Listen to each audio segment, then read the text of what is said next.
अगर मैं आपको कहूँ कि जल्द ही आपके मोहल्ले में एक मशीन लगने वाली है जो बिल्कुल एटीएम जैसी होगी, लेकिन उससे पैसा नहीं पानी निकलेगा और आपको हर 1 लीटर पर पैसे देने पड़ेंगे, बिल्कुल वैसे ही जैसे पेट्रोल पंप होता है।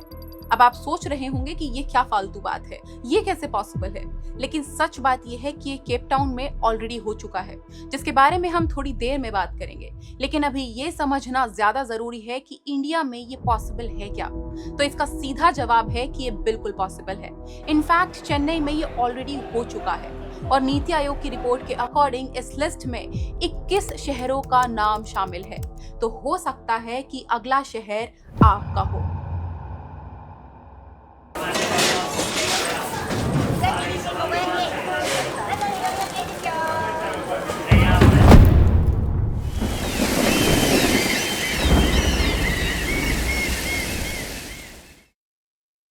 तो चलिए एक नंबर गेस करते हैं कि हर साल पानी की वजह से इंडिया में कितने लोग मारे जाते हैं।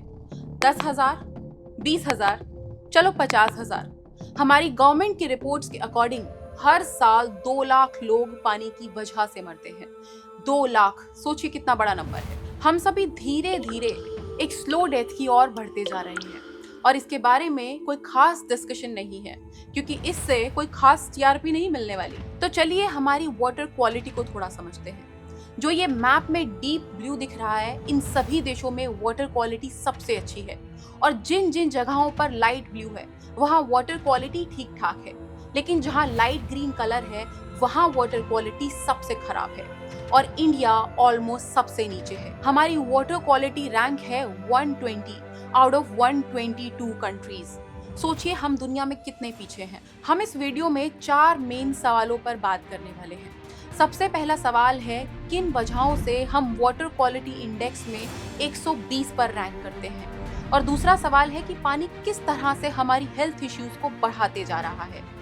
वही तीसरा सवाल है कि किन 3 देशों ने ये प्रॉब्लम सिर्फ फेस ही नहीं की बल्कि वो इसे ऑलरेडी सॉल्व कर चुके हैं, और क्यों इंडिया 42,500 करोड़ खर्च करने के बाद भी 30 सालों में ये प्रॉब्लम सॉल्व नहीं कर पाया। और चौथा सबसे इंटरेस्टिंग सवाल है कि वो कौन लोग हैं जो इस प्रॉब्लम को सॉल्व होने नहीं देना चाहते। तो चलिए सबसे पहले सवाल से शुरू करते हैं, कैसे हम वाटर क्वालिटी इंडेक्स में 120 पर रैंक करते हैं। इसके लिए हमें सबसे पहले वाटर क्वालिटी इंडेक्स मतलब WQI के पैरामीटर्स का पता होना चाहिए। WQI मेजर करता है कि पानी में कितना ऑक्सीजन बचा है, कितना सीवेज वेस्ट है, कितने टॉक्सिन मेटल्स हैं जैसे आर्सेनिक, लेड और मरकरी, पानी का पीएच लेवल कितना है, एसिडिक है या अल्कलाइन है, कितने पार्टिकल्स हैं जैसे टर्बिडिटी मतलब पानी कितना गंदा या काला है, और सस्पेंडेड सॉलिड्स कितने हैं जैसे मिट्टी या इंडस्ट्रियल वेस्ट। यही सब पैरामीटर्स मिलकर डिसाइड करते हैं कि वाटर इंडेक्स क्वालिटी कैसी है। और इंडिया प्योरिटी के मामले में तो फेल है ही, और साथ ही साथ क्वांटिटी और डिलीवरी के मामले में भी पीछे है। मैंने जब इस वीडियो पर रिसर्च स्टार्ट किया तो मुझे लगा ये एक नॉर्मल एनवायरमेंटल इशू होगा, लेकिन जब नंबर्स देखने शुरू किए तो समझ आया कि इंडिया का सबसे अंडररेटेड क्राइसिस है। पानी एक बेसिक नेसेसिटी है और एज अ सिस्टम हम फेल हो चुके हैं, जिसका पहला रीजन है क्वांटिटी का प्रॉब्लम। दुनिया की 17% पॉपुलेशन इंडिया में रहती है और दुनिया का सिर्फ 4% पानी इंडिया के पास है। मतलब 17% लोगों को सरवाइव कराने के लिए इंडिया के पास सिर्फ 4% पानी ही अवेलेबल है। दूसरा जो 4% पानी है वो भी खत्म होता जा रहा है। इंडिया हर साल 251 billion cubic metre ground water extract कर रहा है। कंपैरिजन से समझे तो ये नंबर अमेरिका और चाइना दोनों के टोटल से भी ज्यादा है। इंडिया दुनिया का सबसे बड़ा ग्राउंड वाटर चोर है। जिस स्पीड से हम ग्राउंड वाटर निकालते जा रहे हैं, धरती के अंदर उस स्पीड से पानी भर नहीं पाता और इसीलिए इंडिया का 61% से ज्यादा ग्राउंड वाटर खत्म हो चुका है। इसकी तीसरी वजह है, जो बचा हुआ पानी है वो भी पीने लायक नहीं है। इंडिया का 70% पानी कंटामिनेटेड है, जिसमें arsenic, fluoride, heavy metals, industrial waste, untreated sewage, ये सब डायरेक्टली हमारे ग्राउंड वाटर में जाकर मिलता है। सिर्फ 2% इंडियन हाउस होल्ड्स को सीधा टैप से पीने लायक पानी मिलता है। तो बाकी सबका क्या? बाकी सब के सब कंटामिनेटेड पानी पीते हैं। वर्ल्ड इकोनॉमिक फोरम ने 2025 में कहा था कि इंडिया के लिए अगले 2 सालों में पानी नंबर 1 क्राइसिस होगा। नंबर 1। सोचिए हम किन मुद्दों पर बात कर रहे हैं और हमारी असली कंडीशन क्या है। और अगर ये क्राइसिस टाइम से हैंडल नहीं किया गया तो इसका असर सिर्फ नंबर्स पर नहीं दिखेगा आपकी पॉकेट पर जब क्लीन खाना महंगा हो जाएगा, दिखेगा आपके घरों में जब आपकी फैमिली बीमार पड़ेगी, और दिखेगा आपके शहरों में जिस दिन म्युनिसिपल टैप्स बंद हो जाएंगे और जिस दिन गवर्नमेंट अनाउंस करेगी डे 0। वो दिन जब शहर का पूरा वाटर सप्लाई सिस्टम बंद हो जाएगा और लोगों को कलेक्शन पॉइंट पर जाकर लाइन लगाकर राशन पानी लेना पड़ेगा। अब आता है हमारा दूसरा सवाल, पानी किस तरह से हमारी हेल्थ इश्यूज को बढ़ाते जा रहा है। इंडिया का 80% से ज्यादा पानी एग्रीकल्चर में यूज होता है, और जब पानी कम होगा तो खेती भी कम होगी। जब खेती कम होगी तो दाल चावल और सब्जियां महंगी हो जाएंगी, बिल्कुल जैसा सूखा पड़ने के समय होता है। बस फर्क इतना है कि एक मैन मेड ड्रॉट होगा। इसका दूसरा सीधा इम्पैक्ट पड़ता है आपकी हेल्थ पर। ज्यादातर लोगों को लगता है कि वो फिल्टर्ड पानी पीते हैं तो शायद सब सेफ है, लेकिन आप जो सब्जी खा रहे हैं उसका क्या, वो किस पानी से उगी है। दिल्ली, कानपुर, वाराणसी के आसपास के जो फार्म्स हैं वहाँ यमुना और गंगा का पानी यूज किया जाता है। वहाँ के पालक, मेथी और धनिया में हैवी मेटल्स मिलते हैं जैसे कैडमियम, लेड और क्रोमियम परमिसिबल लिमिट से 5 गुना ज्यादा पाए गए हैं। उसके ऊपर से जो टैप वाटर जल जीवन मिशन दे रहा है उसका हर चौथा सैंपल माइक्रोबायोलॉजिकल टेस्ट में फेल होता है, और 75% लोग उस पानी को बिना किसी ट्रीटमेंट के सीधा पीते हैं, जिसका नतीजा है कि हर साल 3,77,00,000 लोग वाटरबॉर्न डिजीजेस यानी पानी से होने वाली बीमारियों से बीमार पड़ते हैं। तीसरा इम्पैक्ट है डे 0, जिसकी बात हमने पहले भी की थी। 2019 में चेन्नई ने ऑफिशियली डे 0 डिक्लेयर किया था।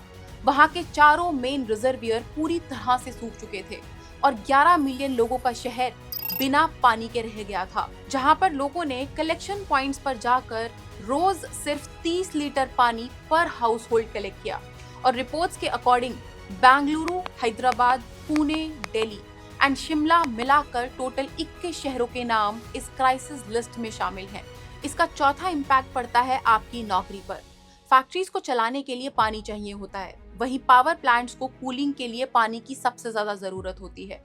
जब पानी ही नहीं होगा तो प्रोडक्शन कहां से होगी, और अगर प्रोडक्शन रुका तो उसका सीधा इम्पैक्ट एम्प्लॉइज पर पड़ेगा। 2017 से 2021 के बीच इंडिया ने 8.2 टेरावाट आवर्स बिजली खोई है, सिर्फ इसीलिए क्योंकि थर्मल पावर प्लांट को ठंडा रखने के लिए हमारे पास सफिशिएंट पानी नहीं था। सोचो, इतनी बिजली से 15 लाख घरों को पूरे 5 साल तक बिजली मिल सकती थी। और अगर आज भी कुछ नहीं बदला तो वर्ल्ड बैंक का एस्टिमेशन है कि 2050 तक इंडिया की जीडीपी का 6 to 12% सिर्फ पानी की वजह से ही खत्म हो जाएगा। ये सिर्फ पानी की प्रॉब्लम नहीं है, ये एक बहुत बड़ा इकोनॉमिक क्राइसिस साबित हो सकता है। और पांचवा इम्पैक्ट है इनएडिक्वेट इंफ्रास्ट्रक्चर। इंडिया की वाटर पाइपलाइन सदियों से पुरानी है और कोरोडेड पाइप सीवर लाइंस के बिल्कुल साथ साथ बिछे हुए हैं, और जब भी लीकेज इश्यूज होते हैं तो सीधा सीवर पाइप्स का पानी नॉर्मल वाटर पाइपलाइंस में मिक्स हो जाता है, जिसका रिजल्ट हमने कुछ महीनों पहले इंदौर में भी देखा था। इंदौर पिछले 8 सालों से इंडिया का सबसे साफ शहर रहा है, लेकिन दिसंबर 2025 में इंदौर के भागी रथपुरा मोहल्ले में 450 से ज्यादा लोग हॉस्पिटल में एडमिट हुए और वहीं 22 लोगों की मौत तक हो गई। लेकिन कुछ ऐसी कंट्रीज भी हैं जिन्होंने इस प्रॉब्लम को ऑलरेडी सॉल्व करके दिखाया है, जिसमें सबसे पहले नंबर पर है केप टाउन, साउथ अफ्रीका। 2018 में केप टाउन में पानी खत्म होने वाला था और वहां के डैम्स में सिर्फ 14% पानी बचा हुआ था। वहां की गवर्नमेंट ने डे 0 अनाउंस करने के लिए प्लान बनाया, जिसमें 40 लाख लोगों के लिए 200 वाटर कलेक्शन पॉइंट्स बनाए जाते और सिर्फ 25 लीटर पानी पर पर्सन दिया जाता। इसके साथ साथ उन्होंने एक ऑनलाइन वाटर मैप पोर्टल भी बनाया, जहां पर हर घर का वाटर यूजेज ट्रैक कर सकते थे। जो ज्यादा पानी यूज करता तो उसके घर पर रेड डॉट दिखने लगता और लोग उससे सवाल करते कि तुम ज्यादा पानी क्यों खर्च कर रहे हो। और यहीं पर पीयर प्रेशर एक पॉजिटिव चेंज की तरह बनता हुआ नजर आया और केप टाउन ने अपना वाटर यूजेज 60% तक कम किया। इसका दूसरा एग्जाम्पल है सिंगापुर। यहाँ ना कोई रिवर है और ना ही कोई ग्राउंड वाटर। सिंगापुर अपना 50% पानी मलेशिया से इंपोर्ट करता था।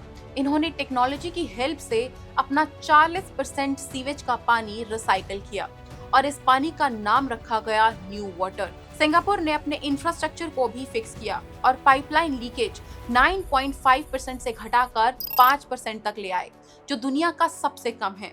और सिंगापुर 50 साल पहले ही 2010 में वाटर सफिशिएंट बन चुका था। वहीं तीसरा देश है इजराइल, कि आधा देश रेगिस्तान है। 2008 में इनकी सबसे बड़ी लेक सी ऑफ गैलीलिया परमानेंटली खराब होने वाली थी, तो उन्होंने 5 मैसिव डिसैलिनेशन प्लांट्स लगाए और आज इजराइल अपना 86% वेस्ट वाटर रिसाइकल करता है। और आज इजराइल के पास जरूरत से 20% ज्यादा पानी है और इजराइल रेगिस्तान होने के बावजूद भी अपना पानी एक्सपोर्ट करता है। सबसे पहले समझते हैं कि इंडिया इस सिचुएशन को किस तरह से हैंडल कर रहा है। और सबसे पहले आती हैं हमारे रिवर्स। यमुना और गंगा की हालत पर हर 4-6 महीने में बातें होती हैं। Yamuna is concerned of Yamuna river are polluted. चर्चा करने के लिए गंगा के बारे में। और आइए बात करते हैं गंगा पर जान देने की सौगंध की। और फिर सब भूल जाते हैं। गंगा को साफ करने के लिए 42,500 करोड़ रुपए खर्च हो चुके हैं और रिजल्ट वही का वही है। गंगा पर 50 करोड़ लोग डिपेंड करते हैं। 2025 कुंभ मेले में जब वाटर टेस्ट किया गया तो फीकल कॉलीफॉर्म लेवल 7 लाख था, जबकि सेफ लिमिट सिर्फ 2500 है, मतलब सेफ लिमिट से 280 गुना ज्यादा। और वहीं दूसरी तरफ 1993 से आज तक यमुना को साफ करने के लिए 8,000 करोड़ से भी ज्यादा खर्च किए जा चुके हैं और इसका रिजल्ट है कि रिवर आज भी डेड है और डिसॉल्व ऑक्सीजन 0 है। यमुना में आज भी हर दिन 80 करोड़ लीटर अनट्रीटेड सीवेज का वेस्ट गिरता है और लगभग 4.5 करोड़ लीटर इंडस्ट्रियल वेस्ट गिरता है। हम बड़ी बड़ी टेक्नोलॉजीज की बात तो कर लेते हैं, लेकिन इंडिया में सिर्फ 35% सीवेज वाटर ही ट्रीट हो पाता है। बाकी सारा का सारा वेस्ट यमुना में ही जाकर गिरता है। वहीं नीति आयोग का कहना है कि अगर सारे प्रपोज्ड सीवेज ट्रीटमेंट प्लान्स बन भी जाएं, तब भी 49% अर्बन सीवेज वेस्ट अनट्रीटेड ही रह जाएगा। मतलब प्लांट्स के हिसाब से भी आधा गंदा पानी नदियों में ही जाकर गिरेगा। वहीं दूसरा फेलियर है जल जीवन मिशन का। हर घर जल सुनने में बहुत अच्छा लगता है और इन्हें क्रेडिट भी देना चाहिए। 2019 में सिर्फ 17% रूरल हाउसहोल्ड्स के पास टैप था, जबकि आज 80% घरों में नल लगा हुआ है। लेकिन ये सिर्फ नल लगाने का वादा किया गया था, उस नल में पानी भी आएगा इसकी किसी ने कोई गारंटी नहीं दी। पार्लियामेंट कमेटी का कहना है कि बहुत जगहों पर वाटर सोर्सेज खत्म होते जा रहे हैं। वहाँ नल तो है लेकिन नल में पानी नहीं है। मणिपुर में तो पेपर टैप्स मिले हैं, मतलब रिकॉर्ड्स में सब कुछ ठीक है लेकिन रियलिटी में कुछ नहीं है। राजस्थान में फेक कंप्लीशन सर्टिफिकेट्स बनाए गए हैं और पूरे देश में JJM का 2024 से 25 का बजट में से सिर्फ 30% ही खर्च किया गया है। बाकी 70% पैसे का क्या हुआ, ये सवाल मैं आपके लिए छोड़ देती हूँ। और तीसरा फेलियर है ग्राउंड वाटर का। इंडिया में आज भी एक कॉलोनियल एरा लॉ चलता है, जब जमीन आपकी है तो उसके नीचे का पानी भी आपका है। कोई लिमिट नहीं, जितना चाहे पानी निकालो और कोई लाइसेंस नहीं। 1997 में पंजाब के पॉलिटिशियंस ने वोट्स के चक्कर में आकर फार्मर्स को ट्यूबवेल्स चलाने के लिए फ्री इलेक्ट्रिसिटी दे दी और आज पंजाब के 79 ground water blocks over exploited हैं। पानी 300 फीट से ज्यादा नीचे जा चुका है और 14 लाख ट्यूबवेल हर हफ्ते लगभग 4,500 बिलियन लीटर पानी खींच रहे हैं। ऐसा लगता है कि भारत ने कभी कोर प्रॉब्लम पर काम ही नहीं किया। जो सरकार आई उसने अपने फायदे के हिसाब से काम किया और रियल इशू को कभी ट्रीट ही नहीं किया गया। अब चलते हैं चौथे सवाल पर। वो कौन लोग हैं जो नहीं चाहते कि ये प्रॉब्लम सॉल्व हो जाए? पहला नाम सोचिए कौन हो सकता है। वो नाम है कोका कोला। ईयर 2000 में कोका कोला ने केरला के एक छोटे से गांव प्लाची मदा में बॉटलिंग प्लांट खोला था और हर दिन 5 लाख लीटर ग्राउंड वाटर निकालना शुरू किया, जिसकी वजह से 2 साल के अंदर अंदर गांव के कुएं सूखने लगे, खेती बर्बाद हो गई और कोका कोला ने अपना फैक्ट्री वेस्ट फार्मर्स को फ्री में दे दिया ताकि उसे फर्टिलाइजर की तरह इस्तेमाल किया जा सके। लेकिन जब टेस्ट किए गए तो पता चला उसमें लेड और कैडमियम मिला हुआ है, जिसकी वजह से बच्चों में लर्निंग डिसेबिलिटी आने लगी। फिर वहां प्रोटेस्ट हुए और मैटर हाई कोर्ट तक चला गया और कोको कोला का एक्सट्रैक्शन इलीगल प्रूव हुआ। फिर इस फैसले को अपर कोर्ट में चैलेंज किया गया और पूरी की पूरी गेम ही पलट गई। अपर हाई कोर्ट ने कहा कि ग्राउंड वाटर प्राइवेट प्रॉपर्टी होती है, मतलब जमीन आपकी तो उसका पानी भी आपका, जिसकी वजह से एक मल्टीनेशनल कंपनी ने लीगली एक पूरे गांव के पानी को बर्बाद कर रख दिया। सिमिलर केस राजस्थान के कालाडेरा में भी रिपोर्ट हुआ। कोको कोला आई और 5 साल में ग्राउंड वाटर 10 मीटर तक खत्म हो गया और सेम स्टोरी वाराणसी में भी देखने को मिली। क्या आप जानते हो कि 1 लीटर कोक बनाने के लिए कितना पानी लगता है? 442 लीटर। तो आप समझ सकते हो कि कोको कोला की कंजम्पशन कितनी है और उसके हिसाब से कितने इंडियन विलेजेस को एक्सप्लॉइट किया गया होगा। और दूसरा ग्रुप है टैंकर माफिया का, जो नहीं चाहते कि ये प्रॉब्लम सॉल्व हो। जब सरकारी पानी की दिक्कत होती है तो प्राइवेट टैंकर्स का बिजनेस सबसे अच्छा चलता है। सबको पता है कि 200 का टैंकर 800 में मिलता है और अगर दिक्कत ज्यादा हो तो वही टैंकर 2000 में भी मिलता है।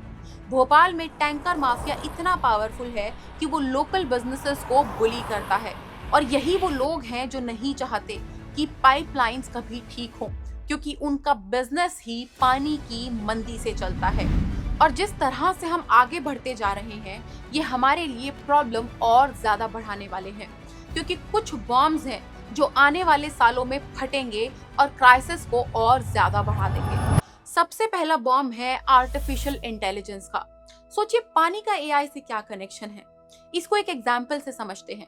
ज्यादातर लोग चैट जीपीटी डेली बेसिस पर यूज करते हैं और एक 100 वर्ड रिस्पॉन्स के लिए ½ लीटर पानी यूज होता है। अब जरा सोचिए, पर मिनट बिलियंस ऑफ प्रॉम्प्ट्स चल रहे होते हैं तो कितना पानी यूज होता होगा। हर एआई डेटा सेंटर को कूल रखने के लिए बहुत ज्यादा पानी चाहिए होता है।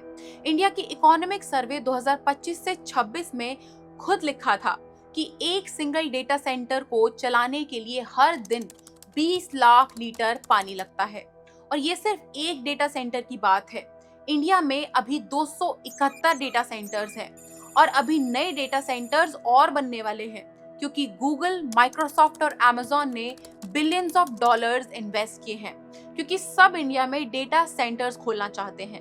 अभी इंडिया के डेटा सेंटर्स एक साल में 150 बिलियन लीटर पानी यूज करते हैं, जो नंबर 2030 तक बढ़कर 358 बिलियन हो सकता है, मतलब डबल से भी ज्यादा।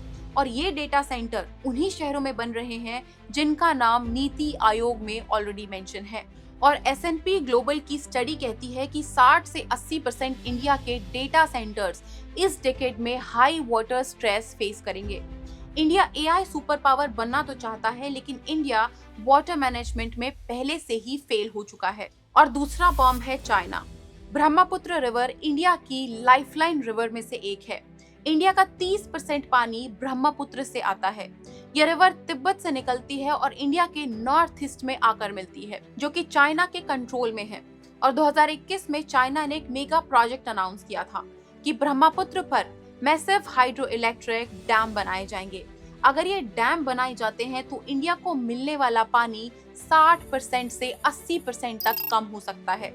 और चिंता की बात यह है कि इंडिया के पास कोई लीगल रिकॉर्ड्स तक नहीं है, क्योंकि चाइना ने कोई वाटर शेयरिंग ट्रीटी कभी साइन ही नहीं की। और तीसरा बॉम्ब है क्लाइमेट चेंज का। ग्लेशियर्स जो इंडियन रिवर को फीड करते हैं वो पिघल रहे हैं।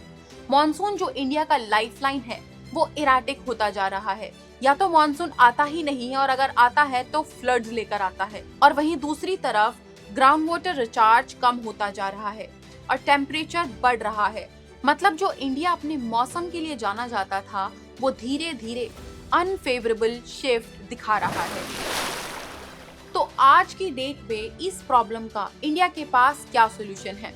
हमारे पास टेक्नोलॉजी है, पैसा है, एग्जाम्पल्स हैं, सॉल्यूशंस हमारे पास एग्जिस्ट करते हैं, लेकिन फिर भी हमारा नाम वाटर क्वालिटी इंडेक्स में 120 पर है। बड़े चेंजेस लाने से पहले ज्यादा जरूरी है कि हम सब अवेयर रहें। और यही इस वीडियो का पर्पस भी है। आपको पता होना चाहिए कि प्रॉब्लम कितनी बड़ी है और हम एक्चुअली कहाँ स्टैंड करते हैं और हर साल कितने लोगों की जानें जा रही हैं। जब तक आप इस बदलाव की डिमांड नहीं करेंगे तब तक वाकई कुछ नहीं बदलेगा। फिलहाल ये वीडियो ऑलरेडी बहुत बड़ा हो चुका है, लेकिन अगर आप चाहते हैं कि सॉल्यूशंस पर एक डिटेल्ड वीडियो बनाई जाए तो मुझे कमेंट सेक्शन में जरूर बताना। And also subscribe this channel for more such videos. This is my perspective on what matters. See you in the next video.